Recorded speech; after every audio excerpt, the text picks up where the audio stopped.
കാറ്റത്തെ കിളിക്കൂട്ടിലെ പുത്തൻ വിശേഷത്തിലേക്ക് ഏവർക്കും സ്വാഗതം. ഈ സ്റ്റോറി ഇഷ്ടപ്പെടുവാണെങ്കിൽ സബ്സ്ക്രൈബ് ചെയ്യണേ, അതുപോലെ ലൈക്ക് ചെയ്യണേ, സപ്പോർട്ട് ചെയ്യണേ. അങ്ങനെ നിധിയാണെങ്കിൽ രൂപേഷുമായിട്ട് കടയിലൊക്കെ പോയി ഫോണൊക്കെ വാങ്ങിച്ചോണ്ട് വരുന്നുണ്ട്. നിധി പതുക്കെ ആ കുടുംബവുമായിട്ട് ഒത്തുചേർന്ന് വരുന്നുണ്ട്. പക്ഷേ നിധിയുടെ വീട്ടിലാണെങ്കിൽ എല്ലാവരും ഭയങ്കര സങ്കടത്തിലാണ്. അപ്പം അതുപോലെ തന്നെ രാജീവും അരുണും ഒന്നും ഇതിൽ നിന്നും റിക്കവറായി വന്നിട്ടില്ല. അപ്പം നിധിയുടെ അമ്മ വന്നിട്ട് പറയുകയാണ്, ഞാനൊരു കാര്യം പറയട്ടെ, എനിക്കാണെങ്കിൽ തോന്നുന്നത് നിധിയെ തിരിച്ചു കൊണ്ടുവന്നാലോ എന്ന്. അപ്പോൾ എല്ലാവരും ഇങ്ങനെ നോക്കുവാണ്. അവൾ ചെയ്ത തെറ്റ് തന്നെയാണ്. അവളൊരു ഡ്രൈവറിൻ്റെ കൂടെ അവൾ എങ്ങനെ ജീവിക്കും? ഈ സൗകര്യത്തിലൊക്കെ ജീവിച്ചവൾ അവിടെ പോയി എങ്ങനെ ജീവിക്കും? അവളെ നമുക്ക് പറഞ്ഞ് മനസ്സിലാക്കി തിരിച്ചു കൊണ്ടുവന്നാലോ? രാജീവേട്ടൻ എന്ത് പറയുന്നു എന്ന് ചോദിക്കുകയാണ്. രാജീവ് ഒന്നും മിണ്ടാതെ കുഞ്ഞിങ്ങനെ നിൽക്കുകയാണ്. അപ്പോൾ അരുൺ പറയാണ്, അത് നടക്കത്തില്ല അമ്മേ. അതെങ്ങനെ നടക്കാൻ? അവളിപ്പം അവൻ്റെ ഭാര്യയാണ്. അത് മാത്രമല്ല, അവരുടെ വിവാഹം നടന്നത് പോലീസ് സ്റ്റേഷനിൽ വെച്ചാണ്. അതിലും രേഖകളൊക്കെ ഉണ്ട്. പിന്നെ അവരുടെ നാട്ടിലാണെങ്കിൽ വലിയൊരു ഫംഗ്ഷൻ തന്നെ നടത്തി അവരെ വിവാഹം ഉറപ്പിക്കുക കൂടെ ചെയ്ത്. പിന്നെ എങ്ങനെയാണ് അമ്മ അവളെ പറഞ്ഞ് മനസ്സിലാക്കി കൊണ്ടുവരുന്നത്? നിധിയുടെ അമ്മ വീണ്ടും കരഞ്ഞുകൊണ്ട് പറയാണ്, എൻ്റെ മോനെ, അതൊക്കെ ശരി തന്നെ. എന്നാലും നമുക്കാണെങ്കിൽ അവളെ കൊണ്ടുവന്നാലോ? അവൾ ചെയ്ത് തെറ്റല്ലെന്ന് ഒരിക്കലും ഞാൻ പറയുന്നില്ല. നമുക്ക് അവളെ കൊണ്ടുവരാം, എന്നിട്ട് പതുക്കെ കൊണ്ട് അവരുടെ ബന്ധം വേർപെടുത്താം എന്ന് പറയുകയാണ്. ചോദിക്കണം, അതിനൊക്കെ അവൾ സമ്മതിക്കുമോ അമ്മേ? അവളാണെങ്കിൽ പോലീസ് സ്റ്റേഷനിൽ വെച്ച് പറഞ്ഞതല്ലേ എനിക്ക് അവനെ മതിയെന്ന്. ഇനി അവൾ നമ്മളെ വിളിച്ചാൽ വരുമോ?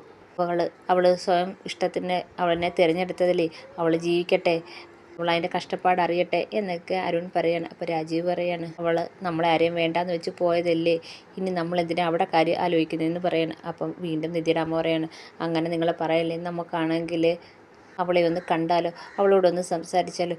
നമ്മൾ സംസാരിക്കുമ്പോൾ അവൾ നമ്മുടെ കൂടെ വരും, അതെനിക്ക് ഉറപ്പാണ് എന്നൊക്കെ നിധിയുടെ അമ്മ പറയുന്നുണ്ട്. ഈ സമയത്താണെങ്കിൽ എല്ലാവരും വീട്ടിലുണ്ട്.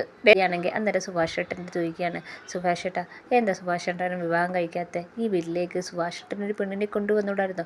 അതെന്താ ഇതുവരെ നടക്കാഞ്ഞ് എന്ന് ചോദിക്കുകയാണ്. അപ്പം രൂപേഷ് പറയാണ്, ആര് പറഞ്ഞു സുഭാഷ് ഏട്ടന് കല്യാണം വേണ്ടാന്ന്? ഇതുവരെ സുഭാഷ് ഏട്ടൻ 13 പെൺപിള്ളേരെ പോയി കണ്ട്, അവസാനം കണ്ട പെണ്ണിനെയാണെങ്കിൽ വട വരെ ഉണ്ടാക്കാൻ പഠിപ്പിച്ച് എന്ന് പറയുകയാണ്. അപ്പോൾ ഇത് കേൾക്കുമ്പോഴത്തേക്ക് സുഭാഷ് ചമ്മി നിൽക്കുകയാണ്. നിധി ചോദിക്കുകയാണ്, പിന്നെന്താ വിവാഹം നടക്കാത്ത? അതെന്താണെന്ന് അറിഞ്ഞൂടാ. അത് അവസാനമാകുമ്പോൾ ഈ വീട്ടിലേക്ക് പെണ്ണ് വേണ്ട, പിന്നെ ഇങ്ങോട്ട് വിടത്തില്ലെന്ന് അവർ പറയും. അതെന്താണെന്ന് ഞങ്ങൾക്കും അറിയത്തില്ല. ഇതൊക്കെ മുടക്കാൻ അമ്മായിയും വല്യച്ഛനും ഒക്കെ മെനക്കെട്ടിറങ്ങിയൊക്കെയാണ്. ഈ വീട്ടിൽ പെണ്ണ് വാഴത്തില്ലെന്നാണ് അവർ പറയുന്നത്. അതൊക്കെ വെറും ഒരു അന്ധവിശ്വാസമല്ലേ എന്ന് നിധി പറയാണ്. സുഭാഷ് ഏട്ടന് നല്ലൊരു പെണ്ണിനെ കിട്ടും, നമുക്ക് അത് എത്രയും പെട്ടെന്ന് തന്നെ നല്ലൊരു പെണ്ണിനെ കണ്ട് സുഭാഷ് ഏട്ടൻ്റെ കല്യാണം ഉറപ്പിക്കണം എന്ന് നിധി പറയാണ്. അപ്പോൾ ഇത് കേൾക്കുമ്പോഴത്തേക്ക് സുഭാഷിൻ്റെ ചെറിയ സന്തോഷമൊക്കെ വരുന്നുണ്ട്. ഉപേഷ് പറയാണ്, പിന്നെ സുഭാഷ് ഏട്ടൻ്റെ പുറകെ നടക്കുന്ന വേറൊരാളുണ്ട്. അപ്പോൾ നിധി ചോദിക്കുകയാണ്, അതാരാ? അതാ ഓർമ്മയില്ലേ, അന്ന് വിവാഹത്തിന് ചേട്ടത്തിയെ ഒരുക്കാൻ വന്ന ഒരു ആള്? അത് അമ്മായിയുടെ മോളാണ് സുനന്ദ.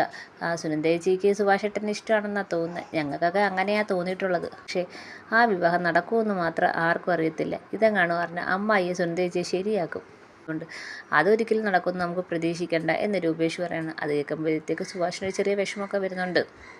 അത് എനിക്കും തോന്നിയിട്ടുണ്ട്. അമ്മായിക്കും മറ്റേ വേറൊരാളുണ്ടല്ലോ വല്യച്ഛനും ഒക്കെ ഇവിടെ എല്ലാവരോടും ഒരു ദേഷ്യം ഉള്ളതുപോലെ എനിക്കും തോന്നിയിട്ടുണ്ട്. അതെന്താ അവർക്കൊക്കെ ദേഷ്യം എന്ന് ചോദിക്കുകയാണ്. അച്ഛൻ്റെ സഹോദരങ്ങളല്ലേ, പിന്നെന്താ ഇങ്ങനെയെന്ന് ചോദിക്കുകയാണ് നിധി. അപ്പോൾ സുഭാഷ് പറയാണ്, അതും ഒരു വലിയ കഥയാണ് മോളെ. അവർക്കൊക്കെ ഞങ്ങളോട് വിരോധമാണ്. ഈ വീട്ടിൽ ആകപ്പാടെ കുത്തഴിഞ്ഞ് കിടക്കുകയാണ്. ഞങ്ങൾ കുറച്ച് ആണുങ്ങൾ മാത്രമുണ്ട്, അതുകൊണ്ട് തന്നെ ആകപ്പാടെ കുത്തഴിഞ്ഞ് കിടക്കുകയാണ്. പിന്നെ എല്ലാവരുടെയും ഒരു സംസാരമുണ്ട്, നാട്ടിൽ മൊത്തം ഒരു സംസാരമുണ്ട്.